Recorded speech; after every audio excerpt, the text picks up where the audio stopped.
Welcome to Political Beatdown, turmoil on Capitol Hill, manufactured chaos by Donald Trump and Elon Musk, who scuttled a continuing resolution that would have stopped the government from shutting down. The government is set to shut down in the next 24 hours or so. Of course, MAGA Republicans wait until the last minute.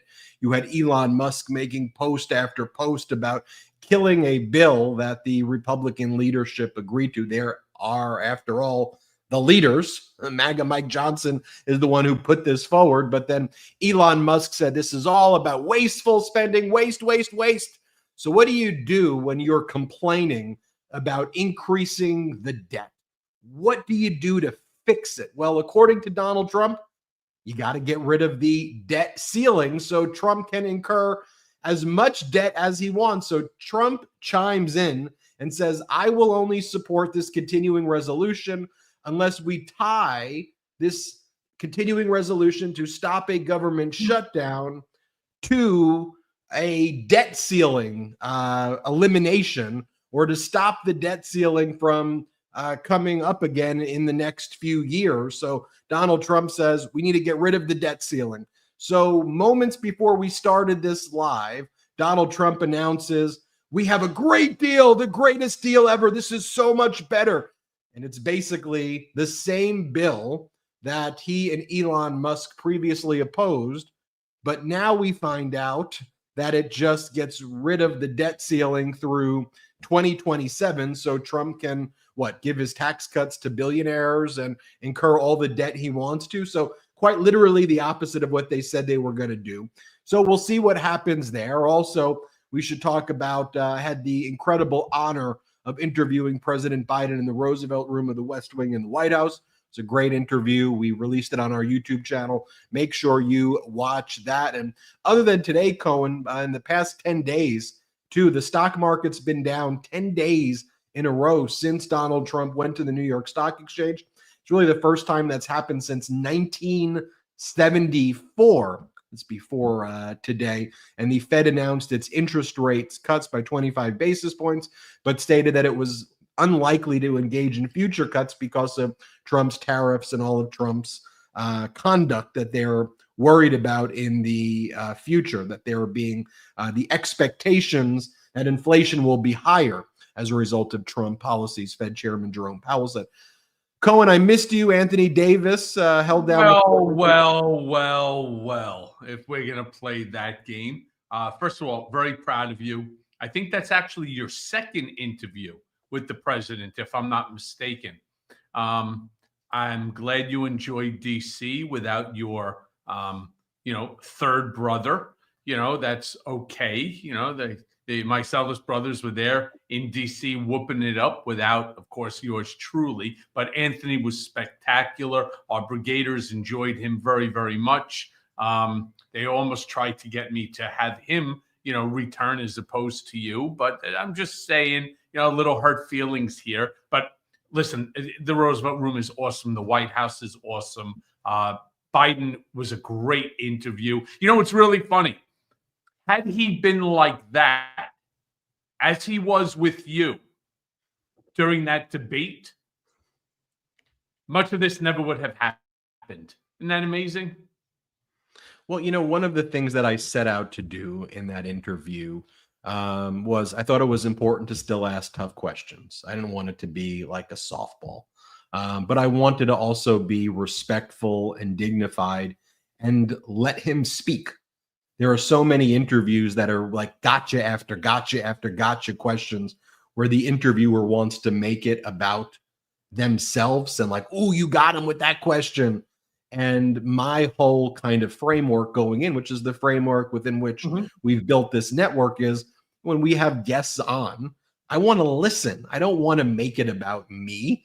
I want to make it about the person being interviewed. And I gave him the opportunity to answer all of these questions, to give full answers. I didn't interrupt him. I didn't cut him off. And I asked him questions. What were your regrets? I asked him questions What are you going to do when Trump takes credit for a lot of the things that you did? What's your response to the fact that you made a major part of your platform to help workers, bottom up, middle out, and some unions and a lot of workers ended up voting for the other guy? So, it was important that I asked those I like tough how questions. you basically never called Trump by his name, was always the other guy. I found that very, very interesting. I don't know if you did that intentionally or unintentionally, but I thought it was very effective.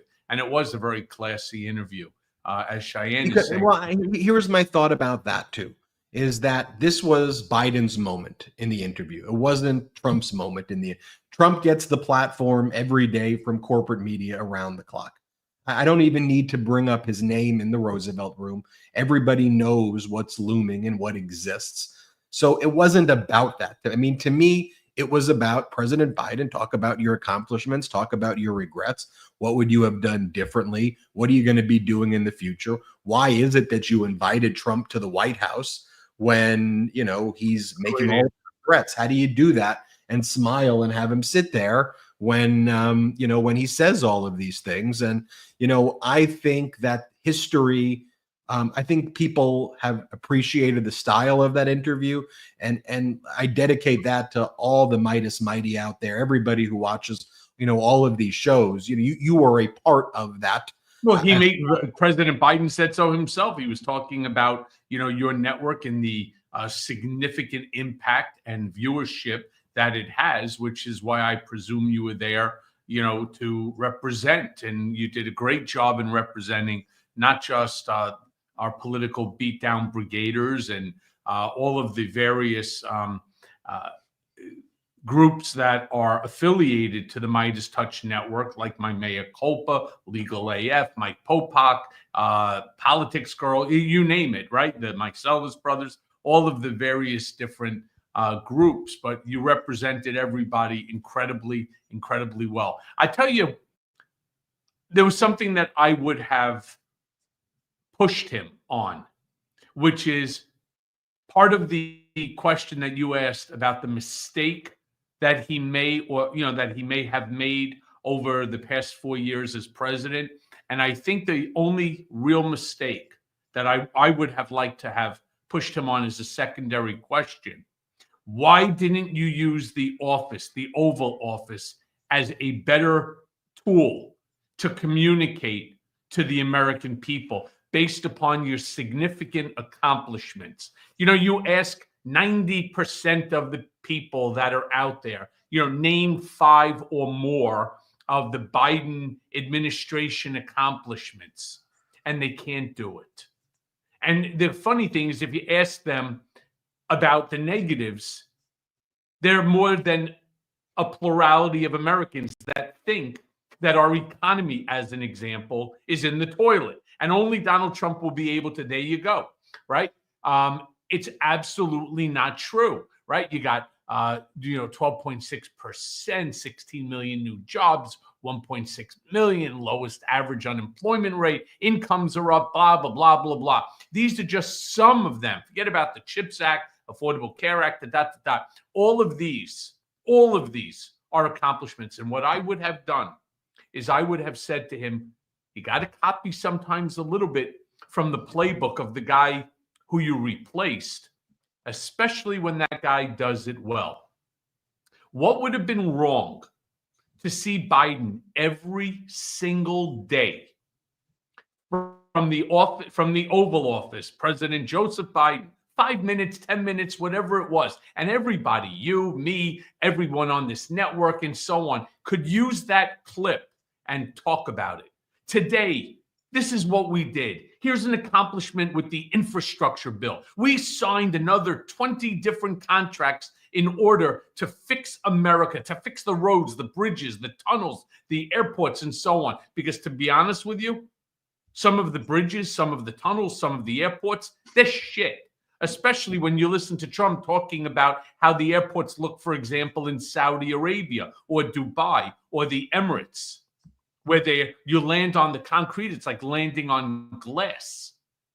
These are the things I would have liked to see Biden do. These are the things you're going to see out of the Trump administration. Every day, getting up there and touting their accomplishments to the American people. So again, over and over and over, the repetition of the accomplishment is going to be what's ingrained. And that's the mistake that Democrats made. That's the mistake that I think that Biden should have made. He should have been more braggadocious. He should have taken his accomplishments and he should have rammed them down the throats of the American people, especially the GOP. You know, I think one way he could have went about doing that too is you've got the White House YouTube, you've got the White House social media platforms. So what if corporate media is not going to cover it, right? Corporate media is in a death spiral right now, you know, and they are so focused on access and ratings. But if you're the president of the United States, or if you're a senator or a congress member, right, you have the ultimate access. I mean, you know, we run this network, like quite literally. It's like out of my living room, out of your like living room, you know, and most of our hosts, pretty much all of them, are not in fancy studios, and yet we continue to beat major corporate media in views because I think these are, it's almost like Mr. Rogers' Neighborhood or like Fireside Chats, right? Like what we're doing is we're giving people the data.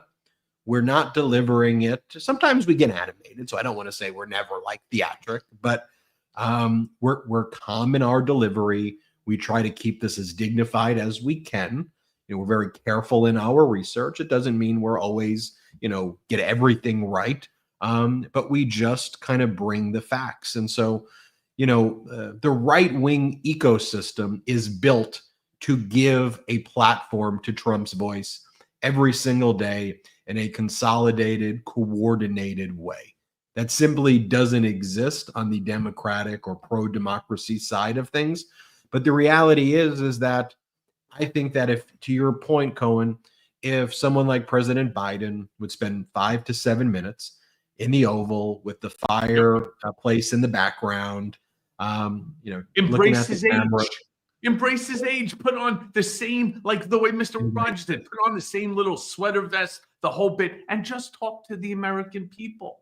Just turn around and tell them how good things are, what's going on, the transparency, the success. I mean, most people don't know of the successes, and that's a shame that he has to fight to prove that his administration was successful. I agree with you there, which brings us, though, to really the next point, though, when we talk about Elon Musk's intervention in this bill to stop a government shutdown. We can mention all of these accomplishments, Michael Cohen, that President Biden had. But those accomplishments are unable to deal with the systemic disparities in economic classes that has started generations ago and brought this massive disparity of wealth, where young people are unable to afford homes. Older people, unless you got your home maybe 40 or 50 years ago, you've struggled to buy homes. Meanwhile, CEOs and billionaires get richer and richer every single day, and they show it and they floss it, right? And they show their new jets and their whole armada of jets and Lamborghinis, while most people struggle to just be able to afford a house or afford to pay rent. And so I can show everybody those stats, and Jeremy, you can pull them up right there one more time, where it's 16.1 million jobs and GDP growth, and the stock market's up 50 to 55%. But for most American people, they're not necessarily feeling that. They've got to work multiple jobs. The minimum wage hasn't changed in decades, while corporate CEO pay has gone up literally thousands of percent. Corporate CEOs and billionaires are paying less in actual taxes, not even as a percentage, like less taxes or no taxes than teachers and firefighters. So people are pissed, and Republicans continue to create the system that allows that to happen. That's their whole philosophy, was trickle down, and President Biden's was bottom up, middle out. And those are two very different philosophies. But the people who benefit from bottom up middle out, ended up voting for people who trickle it down on them and don't actually empower them, because they've divided the people with culture wars, fights over transgender people. I saw this thing where the head of the NCAA spoke in front of the Senate. He was asked, how many athletes are there in the NCAA in general? About 550,000. Cohen, how many transgender athletes do you think are in the entire NCAA right now, if there are 550,000 athletes that MAGA Republicans are making that one of their issues? How many would you say? 2. 10. But you were on the right track there. A total of, at most, the president of the NCAA said 10. So we're focused on venting all of this rage at marginalized communities like the trans community. And we're talking about it's a half of 1%, give or take. Half of a percent. You know, and I remember, you know, I teach a law course at USC, and one of the things when I was doing research about all this litigation to stop a trans athlete from playing a middle school sport, I think it was, or maybe it was a high school sport in West Virginia, I was like, this law that they passed in West Virginia, how many people is this going to impact? Because there were all these top law firms on it.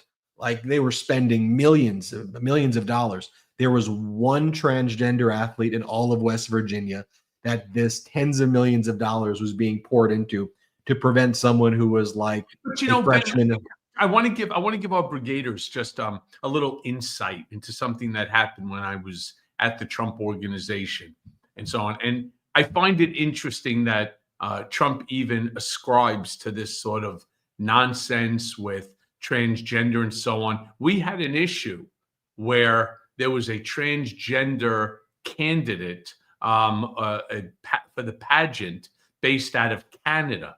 I forget what her name was. It'll dawn on me in a moment or two. But she wanted to be in the pageant. She was transgender, and Trump ultimately made the decision, even though we were in the process of, you know, fighting with Gloria Allred, who was representing her. Her name was Jenna Talikova, was her name, from Canada. And I'll never forget, what we decided to do is to use the Olympic method on making a determination. So I just find it odd that he allowed Jenna Talikova to compete. She didn't win, but allowed her to compete in the Miss Universe pageant, representing, well, it wasn't the Miss Universe, the Miss USA. Well, it was part of the Miss Universe organization, where they were doing it for Canada, to find out who was going to represent Canada for the Miss Universe pageant.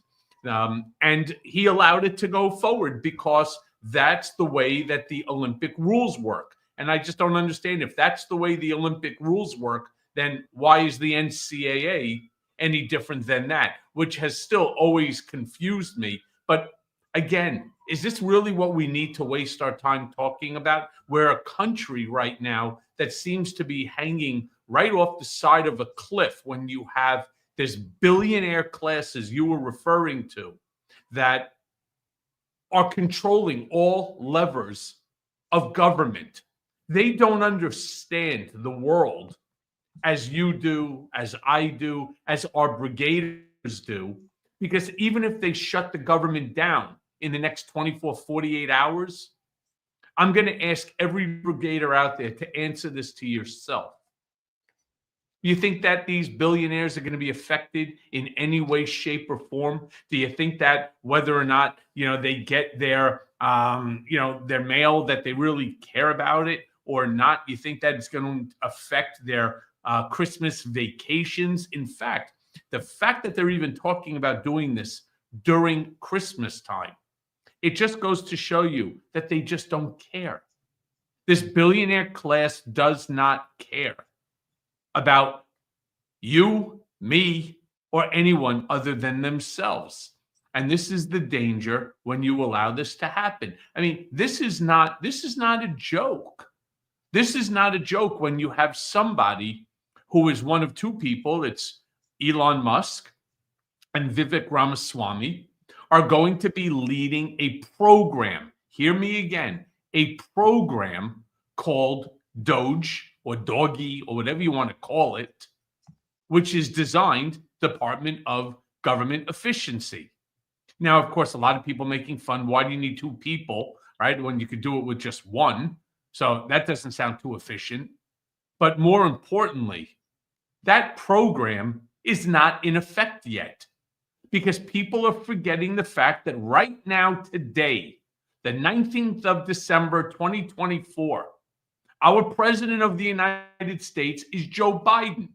And when you have a billionaire, richest man in the world, Elon Musk, give him credit for what it is, walking around Congress like he owns it, setting up meetings with senators and congressmen and anybody that's willing to take the meeting, and basically everyone is, talking about killing a bipartisan bill that would keep the government open.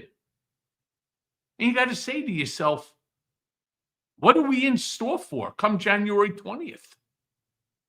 When you see that photo, for those listening on audio, it's a photo that Elon Musk posted of himself or reposted with himself holding a samurai sword facing the bill. And it says, "Kill the bill." And he reposts that right there.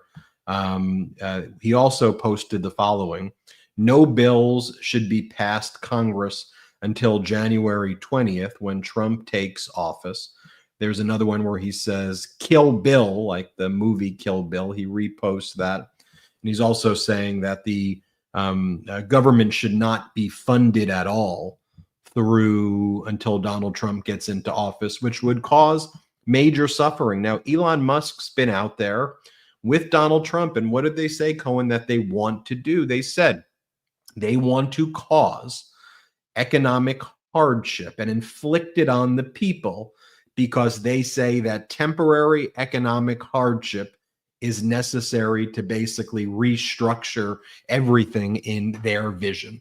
And so I think Donald Trump's trade representative has referred to this as kind of a temporary pain and suffering that needs to be inflicted. And when you look at who are the leaders they admire, like what's their role model right now, right? Their role model is Javier Milei from Argentina, the president of Argentina, where there's a 53.2% poverty rate in Argentina.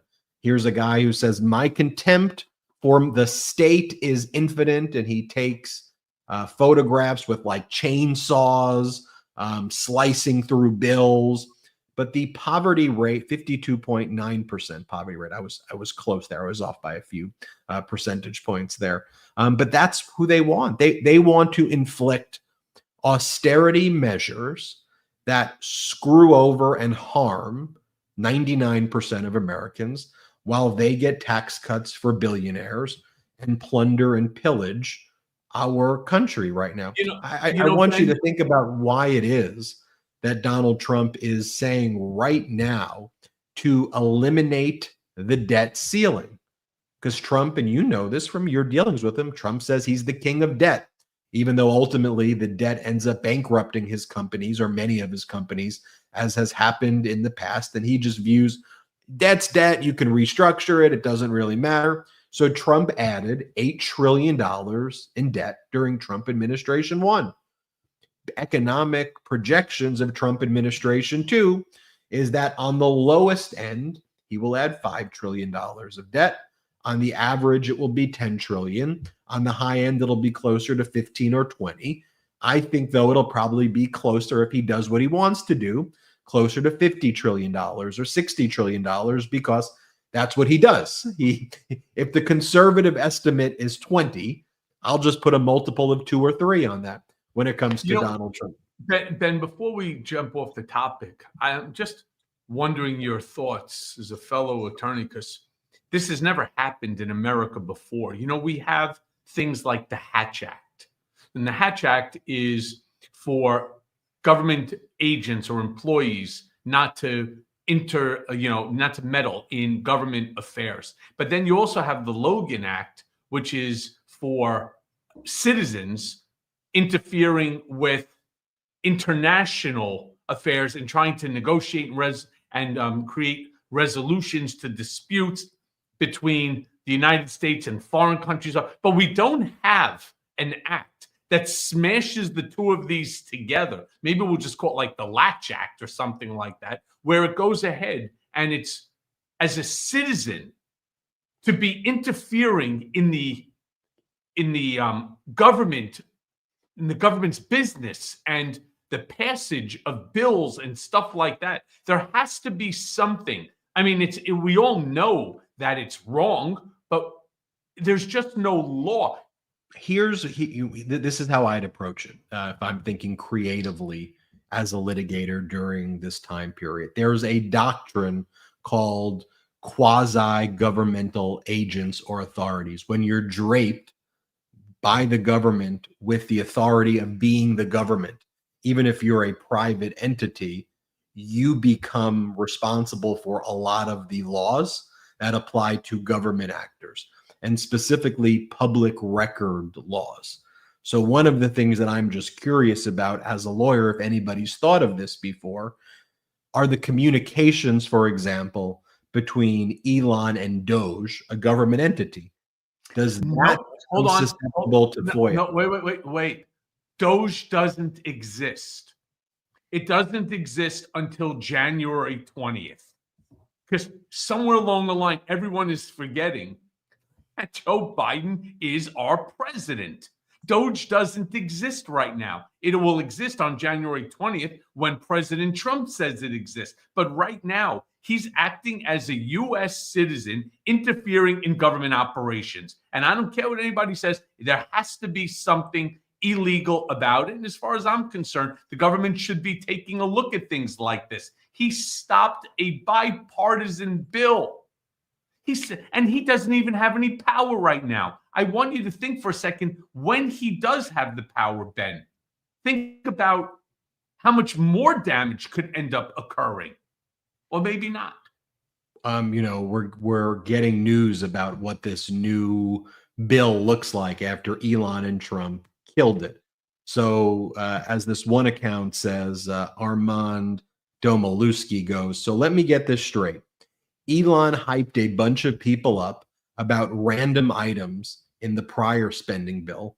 So the GOP rewrote the bill, removed none of those items, but instead added a big fat handout to pharmacy benefit managers and the Chinese Communist Party.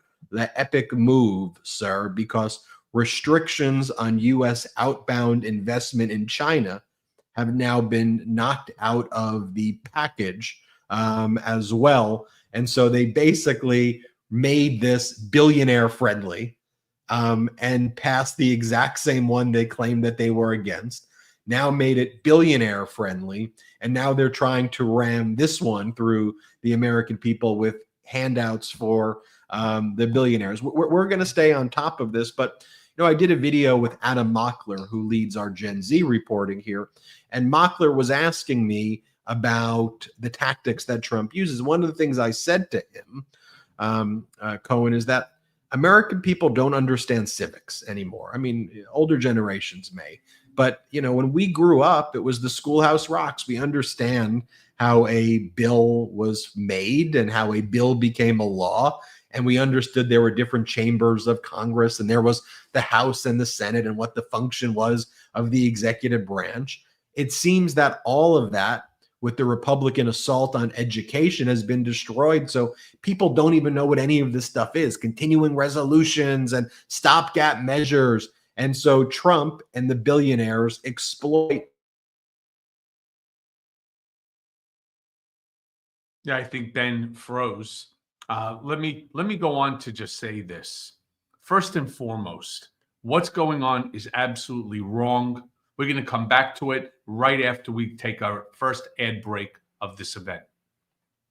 You know when you discover a new binge-worthy show or a song that you bump on repeat and you have to share with your friends so they can experience just how awesome it is? I mean, that's kind of what it feels like when you discover that Mint Mobile offers premium wireless service for $15 a month when you purchase a 3-month plan. I mean, it's such an awesome deal that there's no way you can keep it to yourself. Me, I love my Mint Mobile. $15 a month. Literally, it's insane. I mean, friends don't let friends overpay for wireless. So say bye-bye to your overpriced wireless plan and switch right now to Mint Mobile.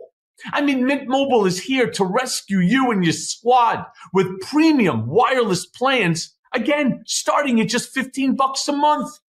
And all plans come with high-speed data and unlimited talk and text delivered on the nation's largest 5G network. And you use your own phone with any Mint Mobile plan and bring your phone number along with you and all your existing contacts. So ditch right now the overpriced wireless with Mint Mobile's deal, and you get 3 months of premium wireless service for $15 a month. To get this new customer offer of your new 3-month premium wireless plan for just $15 a month, go right now to mintmobile.com/beat. That's mintmobile.com/beat. Cut your wireless bill to $15 a month at mintmobile.com/beat. $45 upfront payment required. That's equivalent to $15 a month. New customers on first 3-month plan only. Speed slower above 40 gigabyte on unlimited plan. Additional taxes, fees, and restrictions apply. See Mint Mobile for details. Hey, let me be clear about something. No man wants to lose his hair, but for men, it's actually very common. And now with Hims, the solution is simple. Try Hims hair loss solutions, and you'll be joining hundreds of thousands of subscribers who got their flow back. Hims provides access to a range of hair loss treatments that work, all from the comfort of your couch. Hims makes treating hair loss simple with doctor-trusted treatment options and clinically proven ingredients like finasteride and minoxidil that can regrow hair in as little as 3 to 6 months. They offer you personalized, chewable, oral spray and serum treatment options so you can find what works best for you. The process is simple and 100% online. Here's what you do. You just answer a few questions, and a medical provider will determine if treatment is right for you. If prescribed, your treatment is sent directly to your door. Hims has hundreds of thousands of trusted subscribers. So if you feel like you're losing a part of yourself with your hair loss, get Hims and get your confidence back. So go right now and start your free online visit today at hims.com/beat. That's HIMS.com/beat, BEAT, for your personalized hair loss treatment options. hims.com/beat. And remember that results vary based on studies of topical and oral minoxidil and finasteride.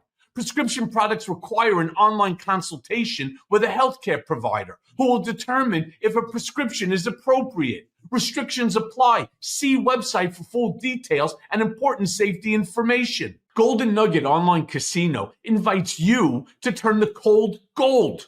So transform your winter moments into winning ones with all your casino favorites like the thrilling slot Icy Wilds, Blackjack, and exclusive games that you can't find anywhere else.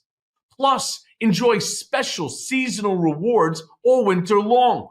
So whether you're spinning reels or doubling down, make this a season to celebrate. Now, new players sign up with code BEATDOWN and spin for a shot at up to $1,000 in casino credits with a minimum deposit of $5 or more only on Golden Nugget Online Casino. So make any moment golden. Gambling problem? Call 1-800-GAMBLER. And please play responsibly. 21 plus, physically present in Michigan, New Jersey, Pennsylvania, West Virginia only. Void in Ontario. It's one per new customer. Deposit $5 and spin wheel to receive $10 to $1,000 in non-withdrawable casino credits for select games that expire in 168 hours. Terms at goldennuggetcasino.com/welcome. Welcome back there. Good to see you, Michael Cohen. Good, What yeah, happened there? we lost you for a second. But, maybe this new administration, is jamming the signal or something. I wanted to say something to you. Drones. That's for sure. It's those suburban sized drones flying over your property. I wanted to say I was on CNN the other night with Abby Phillip, and some people, they got angry at me because I turned around and I said I like, in some respect, what Trump is doing in terms of suing the Des Moines Register and Ann Selzer. Now, I don't like the fact he's suing Ann Selzer, but I like the fact he's suing the Des Moines Register to change the way that defamation laws in this country are actually handled. Someone, I want you just to hear my point onto it. As someone, we're definitely going to be debating this one. As someone who has had more than 100 different lies told about him, where the journalists don't give a shit. They just go ahead. They write what they want. They don't even give you an opportunity to respond. When they send you, hey, we're going to print blah, blah, blah on a topic of your being in Prague. By the time you get that question from the journalist, they've already published the story that they want. So when you give it to them, they update it several hours later. The damage that they can cause, the damage that they do cause, is beyond what anybody could understand unless you've experienced it. And I've experienced it over 100 different times with different topics. And the only reason that they do this, by the way, is so that they could be first to the table, that they can get as much credit for the topic as they want. And they don't do a scintilla, not a scintilla of background fact checking or anything. They just go straight to print because they're in competition with the non-traditional news sources like bloggers and so on. Here, it's going to force them to own their mistakes and do something about it. Where I disagree with you is not on the latter point that you say, but to me, I'm confused about your point about suing Ann Selzer, who did a poll in Iowa. I took back Ann Selzer. I mean, unless she knew that the poll was illegitimate. Unless she knew that. Now, let me just say this. You may remember that very famous meme of me saying, says who, going back in 2016. I knew that the poll that Brianna Keeler was talking about was bullshit. I knew it was. I knew the poll she was referring to.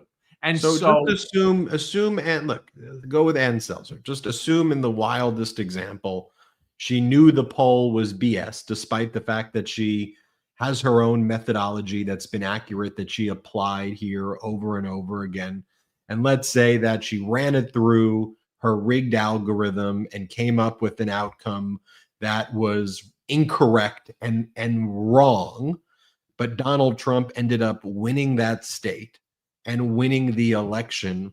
So, and he's now the president-elect, unfortunately. So the part that even if I concede those points, which I don't think is what happened, what would be the damages where you won the election and someone just proved to be wrong? Totally agree. For credibility, totally I think, agree. on being a pollster and is not in the polling industry. What are your damages to make a lawsuit? Totally agree. But that wasn't my point. Wasn't about the we started off. I like the way he sued Ann Selzer. Well, I do, because it will change, as I said, the way that the United States handles defamation, almost to the same way, and bring it to the way, for example, that the UK handles defamation. Do you remember? Here's another lie that they told about me. It made the news 24/7 for like a week, that I received $400,000 from former Ukrainian President Poroshenko for setting up a meeting between Poroshenko and Trump. Not true. Never met Poroshenko, never spoke to Poroshenko, never spoke to anybody on behalf of Poroshenko, never received a penny, let alone $400,000. Did you file a lawsuit against the people who did it? So initially I did, but then I ended up having to self-surrender to Otisville. So that kind of disappeared, not to mention what all the lawyers said is we can do it. But the way that the defamation laws here, as a public figure, you're not going to be able to get compensated anyway. So you know what Poroshenko did? He filed the lawsuit in the UK, and he won, and they had to retract the story, and they paid him damages, both legal as well as personal. Very different than what you would have gotten here in the States. Well, I'll say this. The law of defamation in the United States, and you and I didn't discuss that we were going to be talking about. Can I just say one last thing? Because somebody like Chris says it's not everything's about you, Michael. It's not applicable. Chris, let me tell you why you're wrong about that. I'm using myself as the example so that what was done to me should never be done to you. I'm not talking about me, Michael Cohen. I'm using myself as the example, the same way that I went and I took it all the way to the Supreme Court on a writ of certiorari to ensure that no American citizen is ever imprisoned because they refuse to waive their First Amendment constitutional right. What they did to me, they will do to others. And I don't want it to happen to you or anybody. But Cohen, where I disagree with you there, respectfully, as we do respectful debates here, is you mentioned Chris. Chris is someone on the chat, right? Is that who Chris is? Yeah. Okay. So Chris is not a public figure. Chris is not a limited public figure. So Chris would actually have an easier time suing somebody than you, Michael Cohen, who is a public figure, has. The standard for you under New York Times v. Sullivan, which I think is a 1972 Supreme Court case, is that Michael Cohen has to show that somebody who defamed him acted with actual malice, either intentionally and or with a reckless disregard for the truth. Now, Chris, who's on our chat, if someone were to make up a lie about a private person like Chris and said, Chris does X, Y, and Z, and it put him in criminal contempt or disrepute or said anything, all he would have to show, Chris, is negligence, which is a similar system to what exists in the United Kingdom. So look, I'm not ganging up with Chris. And you're a public person. But you're in a unique position as a public figure. I'm a public figure. Chris isn't. You are a public figure. So by the way, they can easily argue that if Chris hypothetically has an Instagram account, a TikTok account, a YouTube channel, that he put himself out there. So everybody who has a TikTok account that talks politics, all these people that go on and with YouTube or TikTok or anybody, any one of these podcasters that are on the Midas Touch Network, they've now pushed themselves to become public figures. Therefore, they should end up going through what I did, that the lies that destroy you, that damage your family's happiness, and so on. And there's no way to ever, who is it, McCarthy, during the McCarthy hearings, where they said, what's his name said, what does a person have to do to get their reputation back? The lie is all people remember. The truth, ignored. If you want to know, I disagree with the part. I think that our defamation laws here strike the right balance regarding public figures versus non-public figures, and trying not to chill the speech of journalists to report on difficult or controversial topics. Now, you and I can have a broader conversation about the state of sensational journalists who use that as a pretext to write bad articles that toe the line of defamation but don't cross it. But ultimately, the part about our law, if we're having a philosophical legal discussion, that I think is needed in our kind of reform, is that anybody can basically file a lawsuit against anybody, and if you lose the lawsuit, you're not responsible for any attorney's fees at all. If you are, depending on the statute, you're really not responsible for the fees, with it. And so the question is, does that allow, in my view, people like Trump, where if he loses a case, And a lot of these cases, there's no consequence for him. To take the lawsuit he filed against you, Cohen. Let's actually make it personal. Another example. Make it personal against Chris. make it. Let's you make it personal. Let's make it personal against you. Last year, in the past 9 months, Trump sued you for $500 million, like $500 million. That puts you in a very difficult situation. You had to fight it. You believe the allegations against you were frivolous by him. So you said, Donald Trump, you need to sit for a deposition. Donald Trump said, I'm not sitting for a deposition. You said, okay, I'm going to the federal judge and I'm asking the federal judge. Trump in that case was represented by the same exact lawyer who represented him in his defamation case against ABC. They were very kind of similar things. He sued them for like $1 billion. He sued you for $500 million. Ultimately, you didn't settle. You knew Trump's tactics. You knew how he thinks. So you said, look, you're suing me and you're making your lawsuit's basically a PR stunt. Okay, bet. I'm going to bring you into a conference room and put you under oath for 9 hours or 7 hours. I'm going to take your deposition with the top lawyers in the country. You're going to answer those questions to the camera, and we're going to go one by one by one. Trump tried to resist. He was eventually ordered to do it. He tried to delay. You were persistent. You told the judge, I'm not giving up. Then Trump dismissed the lawsuit. You didn't get paid back from him. You incurred all of those attorney's fees. Okay, so let's talk about that for a second. Thanks to my public profile, to our political beatdown brigaders, who some have chipped in as well to the legal fund and my own, that tactic cost me over $300,000. I want you to soak that crap in for a quick second. Chris, listen to me when I'm saying this. $300,000 it cost, and we didn't even get to depositions.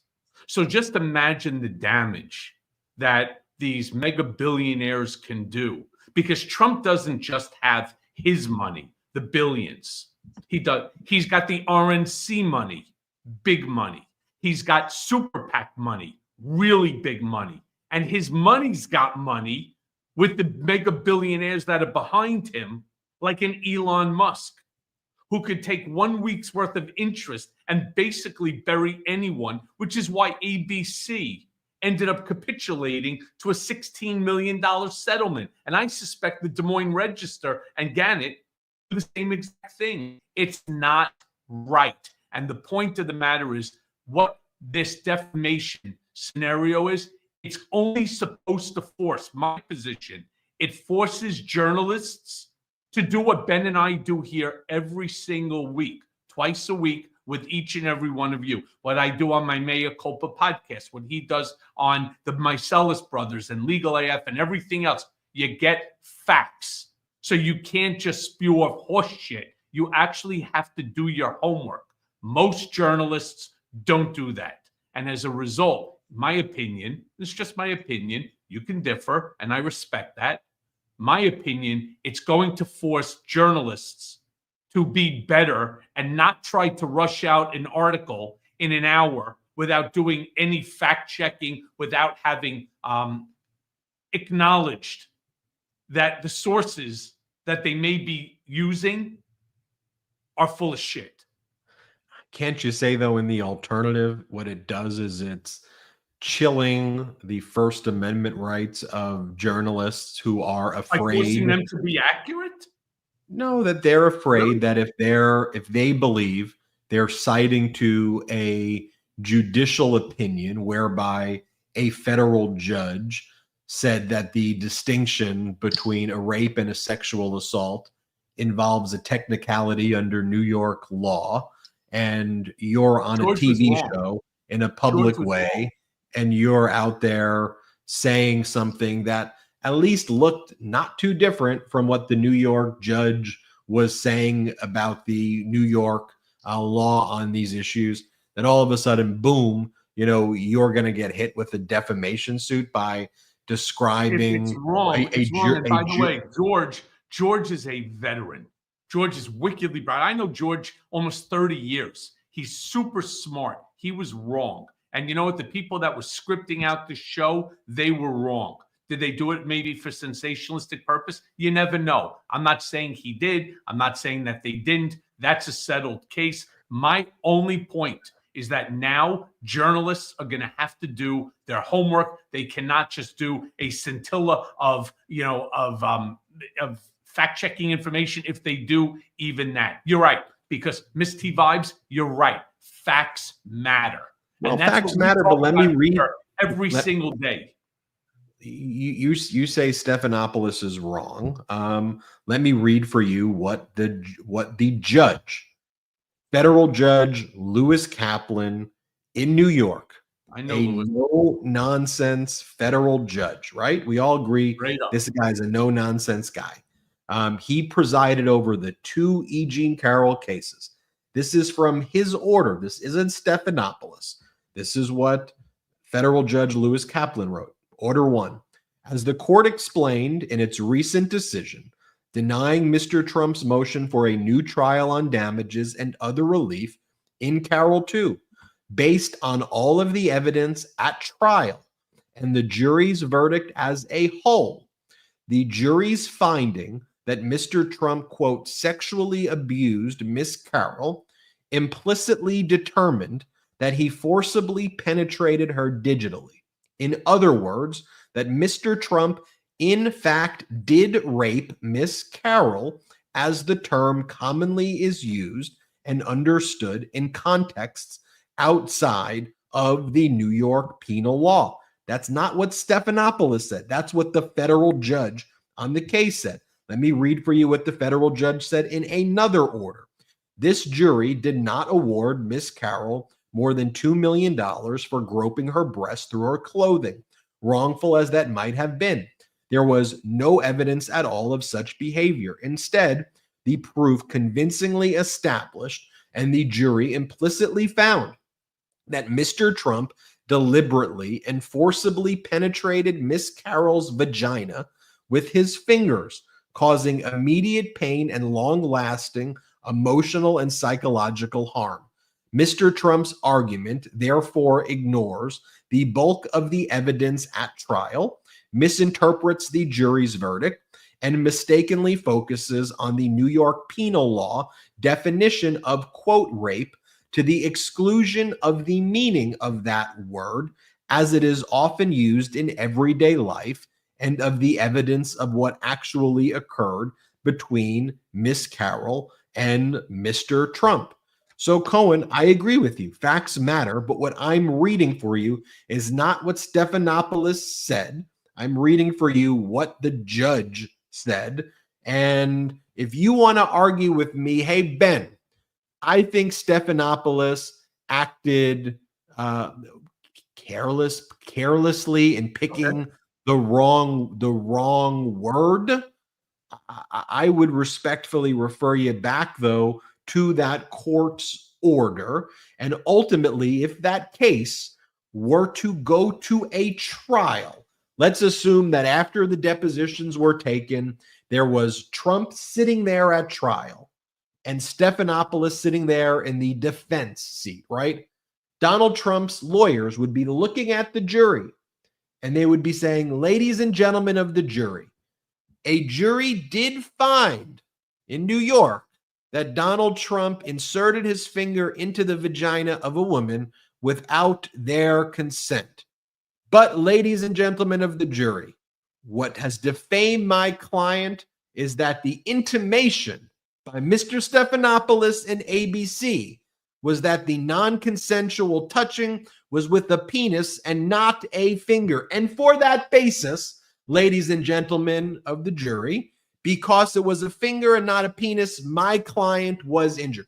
Just being clear, that's what their case would have to be argued. And as a result, despite the fact that a jury found my client liable for a non-consensual digital penetration into a woman's vagina, my client is the victim here.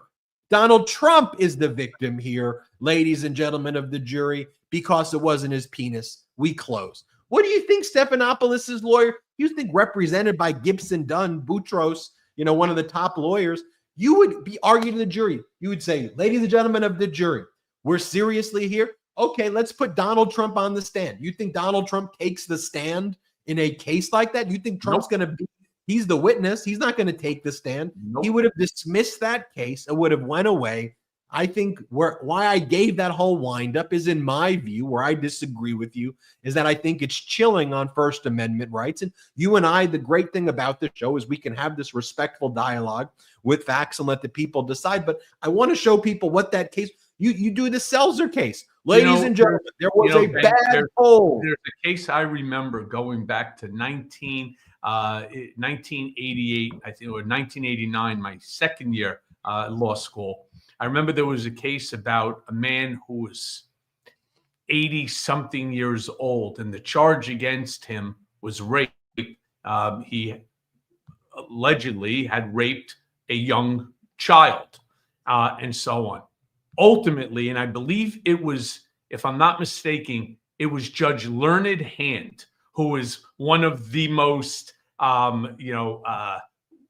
prolific writers of his time in terms of legal responses. The decision was that this 80-something-year-old man could not be charged with rape. It was assault, certainly for sure, but not rape, because he was impotent. And the way Judge Learned Hand described the scenario in his decision on why it could not be rape is because, being impotent, that his penis was limpless, lifeless, and useless except to connect his bladder to the outside world. That was verbatim from the decision of the court.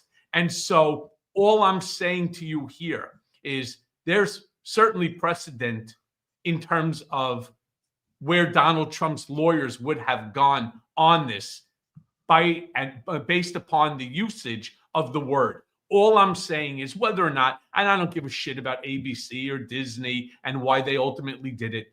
My only point in bringing this whole thing up is that Donald Trump has now already, even before becoming president of the United States as president-elect, he has changed the way defamation law will be looked at. He has changed the way that journalists will ultimately be responsive to articles that they intend to put out. And I personally believe, as somebody who has been beaten down by them for over 7 years with lie after lie after lie, that they did it for sensationalistic purpose.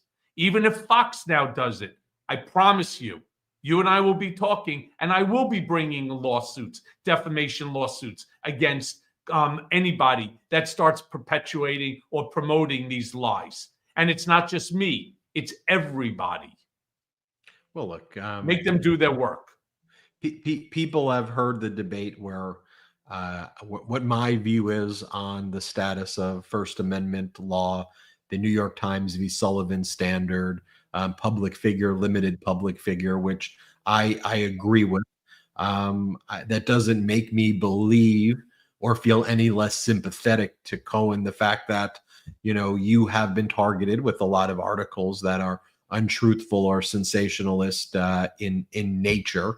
And I think that journalists probably need better practices about how they, behave. And there's a broader kind of conversation there. I worry about billionaires, to go back to your description of these people having infinite funds, using our litigation system as a tool of harassing people who are legitimately advocating or utilizing their First Amendment rights and are reporting on newsworthy events, who are now, the victims of harassing type litigation that is not intended or was not intended to be used for billionaires to basically try to chill bad stories against them. But, look, I understand your life experience is important. That this was a robust debate, and I thought it was important also that, I read people what that Judge Lewis Kaplan order was in New York. So you can hear what the judge actually said about the E. Jean Carroll case. And, my own view too is that, E. Jean Carroll, the victim of a sexual assault, as adjudicated by a jury in a civil lawsuit, she's not been paid a single penny yet. Trump's posted a bond. She hasn't been paid a penny, but now Donald Trump's been paid $15 million by ABC to a presidential library, and $1 million in Trump's legal fees have been paid off by ABC. And to me, that doesn't sit right with me as a human being, yet setting aside as a journalist, that Trump got money off of a case involving a sexual assault of E. Jean Carroll. And then when someone was reporting on it and used perhaps incorrect technical language in the description and did not give the full reading that I did with what Judge Lewis Kaplan did, that just people are just going to be walking on eggshells, and I don't think that's acceptable. But people heard the debate. Like I said, the First Professor Cohen and Professor Meiselas' class, and we'll go from there. Everybody, make sure you subscribe to Michael Cohen's YouTube channel at The Michael Cohen Show. Also, there's the Blue Mea Culpa podcast. Wherever you get podcast, search Mea Culpa, subscribe to that. Cohen, I really would love to do. I just got back from DC, so I want to do a Zoom. By the way, Patreon when?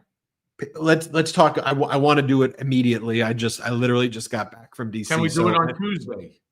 Yeah, let's just pick a day after Christmas. We'll do it in the morning. All right, or maybe right before Christmas too. Maybe right before Christmas. All right. Two-finger salute. Two-finger salute goes to ABC. Boom. So therefore, it sounds like you agreed with my argument at the end by giving them a two-finger salute. Well, they caved. There you have it. Everybody hit subscribe. Let's get to 4 million. Subscribe to Cohen's YouTube, and we'll go from there. Thanks, everybody. We love you. We appreciate you. Have a great day.